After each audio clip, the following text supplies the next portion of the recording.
What is going on, guys? Let's get a force measurement to calculate back drag on this ARES bit ratchet with the swivel head.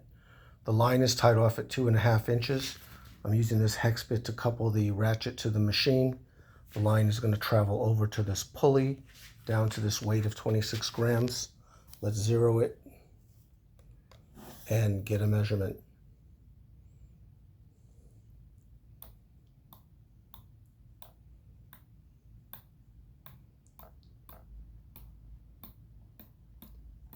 Nine grams.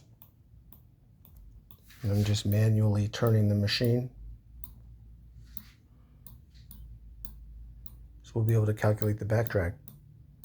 Thanks for checking it out, you guys.